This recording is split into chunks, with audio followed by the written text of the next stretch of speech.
शिवम, तो आज तुम स्कूल आ ही गए। मैं बहुत दिनों से तुम्हारा ही इंतजार कर रही थी। अब जल्दी से अपनी सभी नोटबुक्स लेकर मेरे पास आओ। आज मैं तुम्हारी नोटबुक्स चेक करूंगी। ये सुनकर शिवम बहुत डर गया। वो डरते डरते खड़ा हुआ और बोला। टीचर, आज मैं नोटबुक्स लाना भूल गया। क्यों? तुम्हें पता था ना कि मैं सबकी नोटबुक्स चेक कर रही हूँ। फिर तुम नोटबुक्स लाना कैसे भूल गए? Sorry teacher. तुम कल नोटबुक्स लेकर जरूर आना और भूल कर भी कल स्कूल की छुट्टी मत करना। Okay teacher.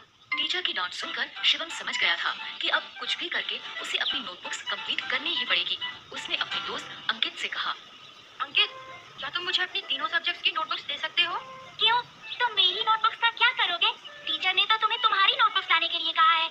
मैं जानता हूँ, लेकिन मेरी नोटबुक्स कंप्लीट नहीं है, इसलिए मैं तुम्हारी नोटबुक से देखकर अपनी नोटबुक्स कंप्लीट करूंगा।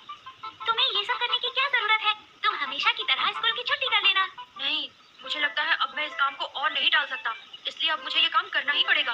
पर तुम कल सुबह तक तीनों नोटबुक्स कैसे कंप्लीट करोगे? पता नहीं, लेकिन अब होमवर्क करना पड़ेगा। अंकित ने शिवम को अपनी नोटबुक्स दे दी।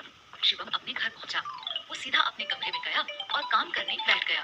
वो सारा दिन और सारी रात लगातार काम करता रहा और सुबह होते होते उसने तीनों नोटबुक्स कंप्लीट कर ली। काम पूरा होने पर उसने चैन की सांस ली। आखिरकार तीनों नोटबुक्स का काम कंप्लीट हो ही गया। अब मैं बिना किसी डर के स्कूल जा सकता हूँ। अगले दिन वो तीनों नोटबुक्स लेकर स्कूल पहुंचा। क्लास शुरू होते ही सबसे पहले टीचर ने शिवम से कहा। शिवम, अपनी नोटबुक्स लेकर मेरे पास आओ। शिवम तीनों नोटबुक्स लेकर टीचर के पास गया। सारी रात ना सोने की वजह से वो बहुत थका हुआ था। उसकी आंखें भी लाल हो गई थी। लीजिए टीचर, मेरी नोटबुक्स। टीचर ने शिवम का थका हुआ चेहरा देखा तो वो समझ गई कि उसने ये नोटबुक्स सारी रात जागकर कंप्लीट की है। उन्होंने शिवम को समझाते हुए कहा।